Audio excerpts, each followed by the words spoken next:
Okay, hey everybody, welcome back. Final episode here of this Blitz, and I have finally managed to win a Blitz. It's been a lot of Blitz defeats, but what we're going to do now is look at all the score graphs and kind of just have a little bit of a round table. We're only 4. We started off with 6, so poor one out for Bandarlog and Jotunheim.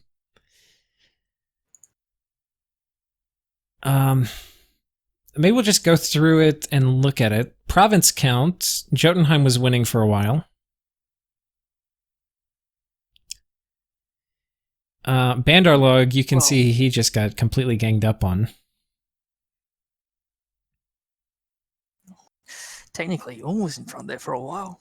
Oh, that's true. I'm pretty sure Ulm had the best expansion. On that. Yis was in Yis made it to first a couple times and was in a kind of second for the rest of the game. And then Man was pretty big and a close second the whole game too. Or well, tied for second, You ended up eating the entirety of Bandarlog and half of Jotunheim, which kind of put you ahead of literally everyone else. Whereas I just got half of Jotunheim. Yeah. Well, yeah, because you were only in 1 war. I was in 2. I was first in the the Bandarlog War, and then I was in the Jotunheim War.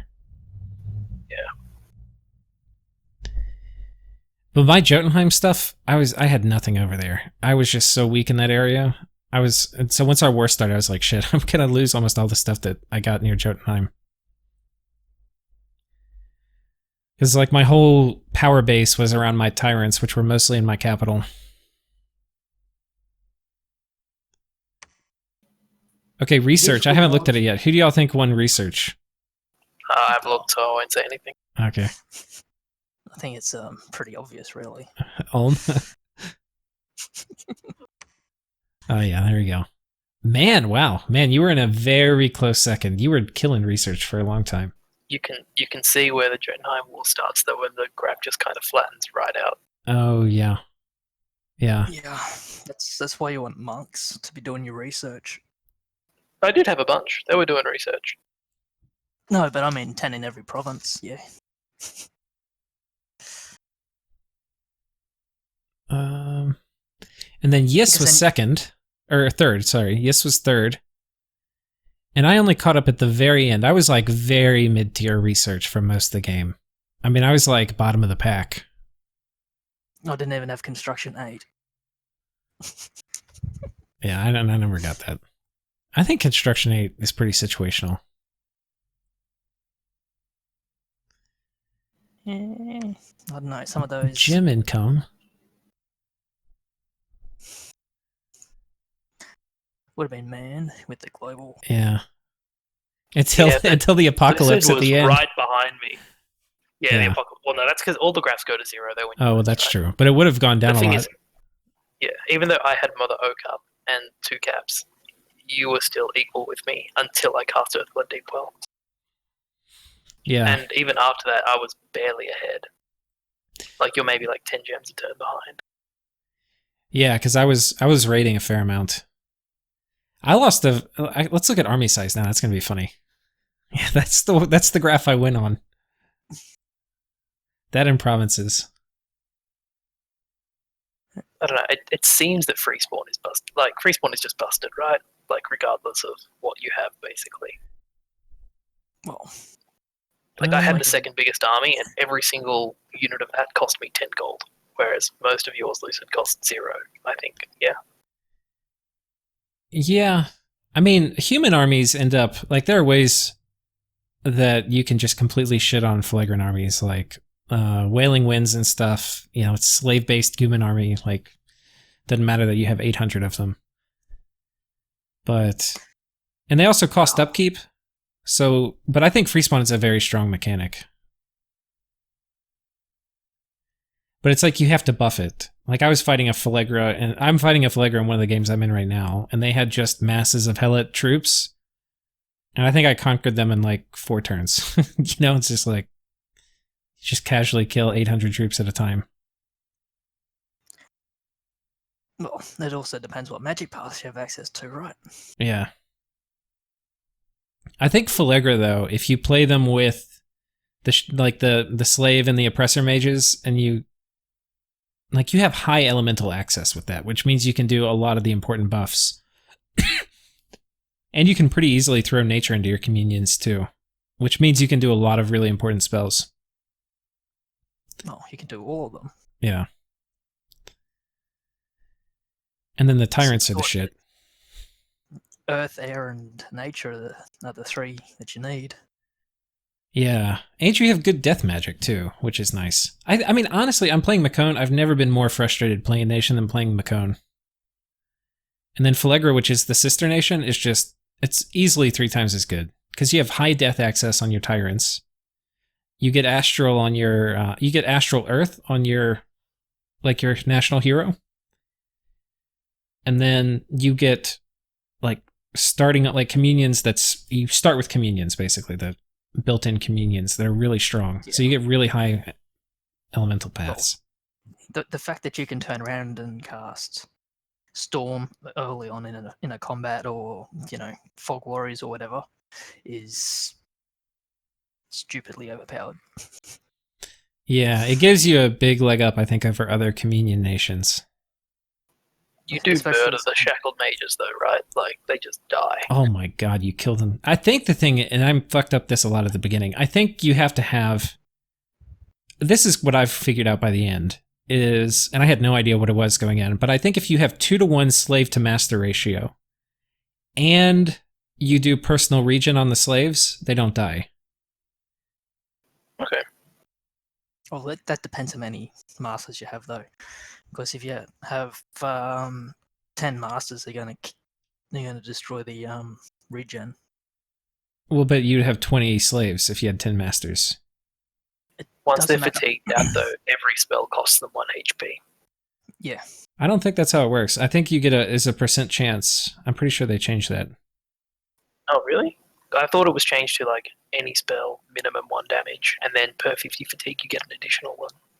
But I could easily be wrong as well.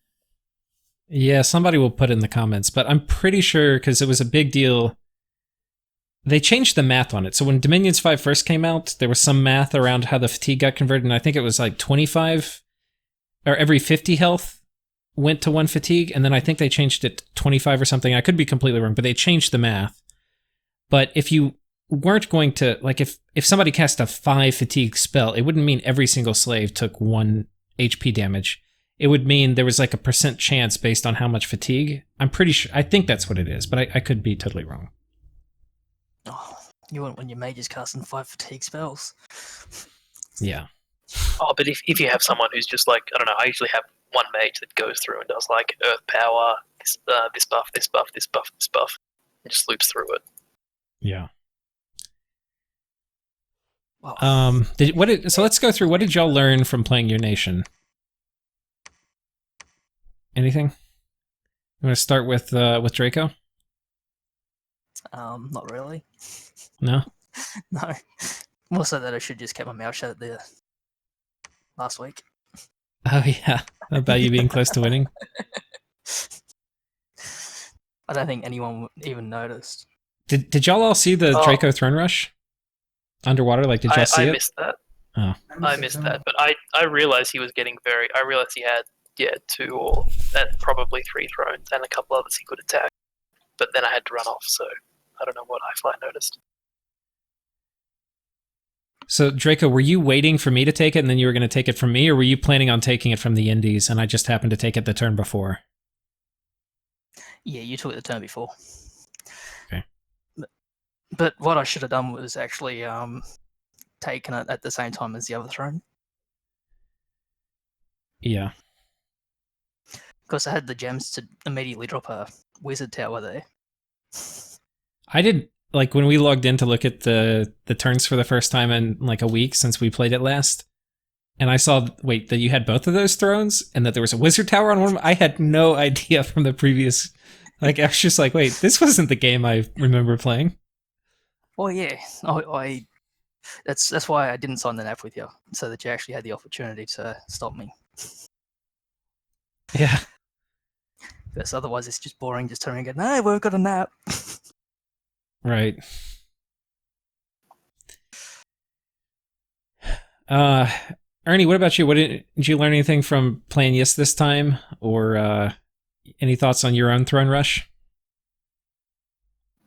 Well, on Ease, if you're still on the statistics, you can really see uncommon research. I wasn't really where I was supposed to be. And as Ease, you have to have this weird balance because you have these good secrets, but really unless you can rush in the beginning, which I probably should have tried to do, they won't really help you win a game. So your economy, your scales are much more important than you might think. I think this showed it pretty clearly. Yeah, I think that's a really good summary. To be honest, I'm very surprised you didn't attack me right at the start. I had literally nothing that could stop you because you had a poison resist bless. Like until I got Evo 5, I'm pretty sure I would have. You wouldn't have been able to take any forts, but you would have been able to take everything else. Yep, but the problem is that with the bad economy I had, I couldn't really protect anything really, and build forts and expand on multiple fronts. And that's again why I say the economy scales are so important. The monarchs are good enough that even with a minor rainbow blast, they do their job, and so everything else is kind of wasted in my opinion, unless you go for something completely different. But with a rainbow, I think scales, gold scales, as little of a blast as you can. Yeah, I feel like for Yes, and I haven't really played them before, but just from looking at them and thinking about them and playing against them, I feel like how they transition to being a land Yes, where they have like Carnal Druids, and Carnal Druids are the shit. So like how you transition to having them, and then like I feel like Yes has to turn into like a kind of funky communion nation with like, instead of having really elite units, they just have their shitty land units, but backed up with really good communion mages. Yeah, that works really fine. If I had actually gone to war with man, as I tried to a couple of times, but never really got the right opportunity, it was the only front where I had a land castle and I could recruit them. That again is something you really need to do. You need to get on land quickly because those forts are much more valuable than the ones on the water. But it's such a weird nation too, because then you have like your land mages can't go underwater, so you almost have to like wherever you put your land forts up, you're pretty committed to that area because you can't like easily without items pull your mages underwater and go attack somewhere else, you know. And your land troops can't go underwater either, right? Yep. Yeah, it's kind of cool nation. And again, I think East should really be a coastal or an island nation, because again, if I weren't an underwater nation, Ulm could have killed me at that point very easily. I lost so much in that one battle. It didn't maybe seem it, but was like 70% of my income up to that point. Oh, wow. But since I was underwater, I was so safe, and I don't know. I think East really shouldn't be a complete underwater nation. It should be easier to fight against for land nations and maybe harder for underwater nations, and I think it would be more balanced overall. But ultimately, who cares? Cool. Okay, so I guess for me, I think I learned that you need more communion slaves than you thought. I lost 3 or 4 tyrants attacking thrones, so that was really embarrassing. Because I felt like I was doing really good in all my player wars, and then when you kind of lose to independence, you're like, oh shit.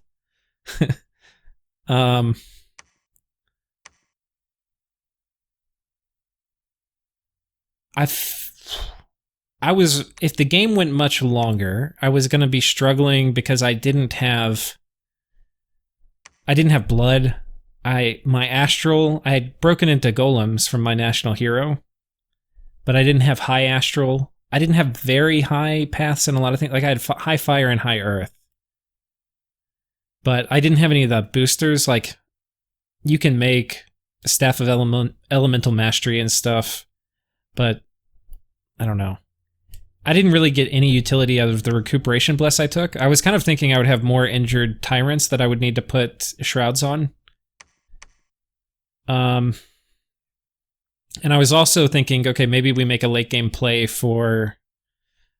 But this is, I think, would be more for like a normal play by email game, but you could make a play because you have a good amount of death for tarts, which are, you know, like you already have Tyrants, so you don't really need Tartarians, but I don't know. I probably could have done a better god, but mostly I went scales. What was your bless, actually? I didn't catch it at any point. That's funny. When you win the game, no one knows your bless. It was, I think it was Fire, Shock, and Recuperation. The idea being that I could get it, like, throw a Shroud on Tarts or throw a Shroud on Tyrants, and they would be pretty gnarly. But I don't think I ended up doing that ever. It would have helped if I got it. I didn't get any Astral Indies, so I was really hoping for those, like to get Shamans or Crystal Amazons or something. All right, next we got you, Sir Toma. Yeah, look, I like Man. They're a fun nation. I don't know. I managed to stay relatively peaceful in the other game and hit some research targets, which was basically the plan. I figured if anyone rushed me, I was pretty dead. So, yeah, I was just trying to avoid that for the most part. I don't know.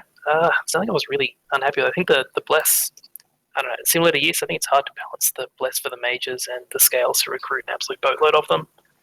In the end, I just went with like Shock Res, Poison Res, Farcaster, and Reinvigoration, and that seemed like enough. Why did you? What was that? I was just going to say, why did you go with resistances for the mages? It was the main thought was that then I could drop Foul Vapors and so similar to what you did, where they dropped bloody Wrathful Skies on me. None of my mages died from Wrathful Skies.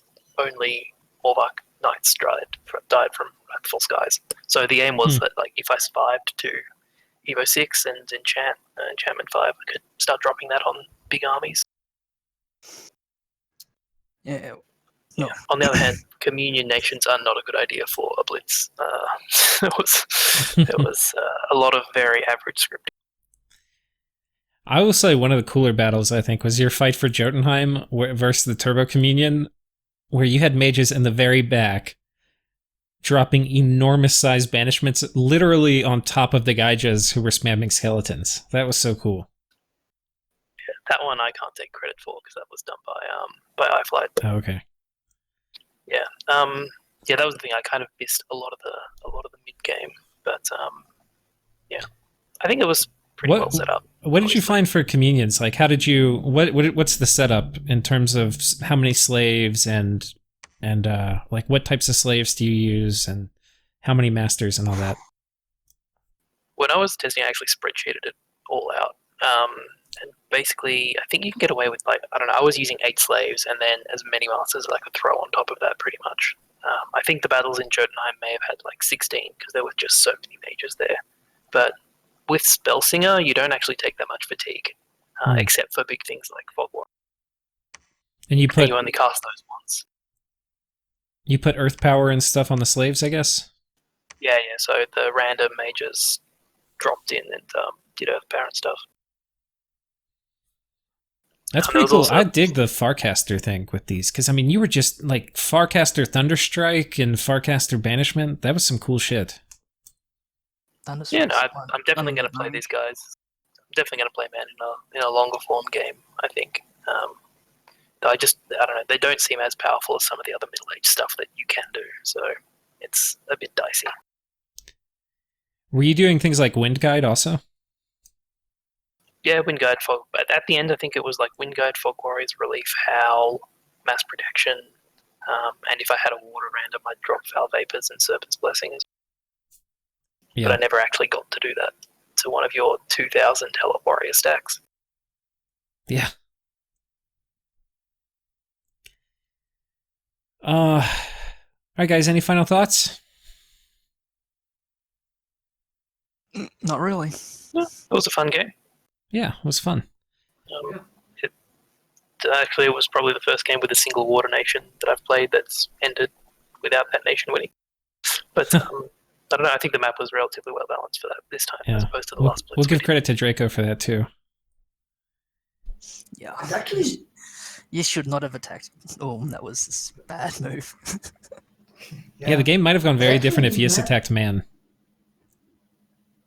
I want to say the map actually, I think, favored the water nation in this kind. It's 3 thrones directly at the coast, and another throne just 1 province away from the coast. So, rush strategy might have been much more dangerous, or better in this case. Yeah. For reference, the last Blitz we played, there were 3 thrones in the water, so that was very one-sided. Yeah. I was pretty happy with the throne. I thought this is probably one of my favorite games for the throne settings, because I felt there were like almost everybody had a chance to win at some point. Yeah. The only weird one was the one at 35. I don't think that was on the original thing you uploaded. So that one just kind of seemed to be randomly there. Yeah. I actually manually went and put one in. And Oh, okay. wait, was it 35? There are 2 that are close to each other. They actually ended up being near me. Yeah, 35 and 39. Yeah. 35 and 39 should have been a little bit more spread. But there was no other place to put it. I couldn't put, and I spent a fair amount of time looking. Like wherever I would put another one, it would be very close to either a start position or to another throne. So I don't know, but it was weird. I reckon it would have even been fine with just 7 thrones, personally. Like, you still would have had 4 around you. Jotun still would have had 4 around him. I still would have had 4-ish around. I think I kind of get shafted on the throne. Oh no, I would have had 4 around me. I think that would have worked. As it was, Yeah. I think you, Jotun, and Ulm had seemingly better throne access than everyone else. But not to say it wasn't unbalanced. Or anything. Yeah. I think it was still good fun. But Okay, so we had... No, there were 7 thrones, right? oh, there were 7. Sorry. So it would have been 6, but like 4 out of 6 would have been a lot, I think. I think that would have been too hard. I was like really struggling with this. We could have talked about it in the game chat before the game started, but I was like, okay, we could keep it at 6, but then we'd have to reduce it to 3. And then I think 3 thrones would have been too easy. I think 4 or 7 worked fine. Yeah. It was just the position. You're right, though. The position was kind of funky for that one. I couldn't find it. But for the record, I wasn't trying to help myself out because we ended up starting in each other's start positions. Yeah, totally. Because I'm not I had access to 5 thrones from Ulm, so after expansion. Like, for example, for this game, like, you still would have held what the 4 you did, and then I guess you would have either beaten up Ulm for his extra throne or come after the one that I had at 43. Yeah, I had that huge army in 19, and I was going to either take that army... For a while, I was thinking that I'm not going to be able to get Ulm's throne, because there was no way my army, with him putting Storm up, there was no way my army was actually going to be able to storm that fort. And the only way I figured I might be able to take it was turn timering it. But if that didn't work, and I kind of didn't think it would work, I thought that was a little bit of a stretch, then I was going to take my huge army in 19 and either march north or south. After I murdered Yis's Morvark, south probably wouldn't have been that hard. Though I'm not sure what any actually happened. Well, the map's revealed now, so we can kind of, or at least I can see. There's a 200 stack from Yis and 85 now. I see 130, and I was neighboring it. Oh, okay. Yeah, I don't know. All right, guys. Well, thank y'all for joining, and we'll probably do a Blitz later, but I had fun. Yeah, it was a good game. Yeah, it was great. Good game. Take care.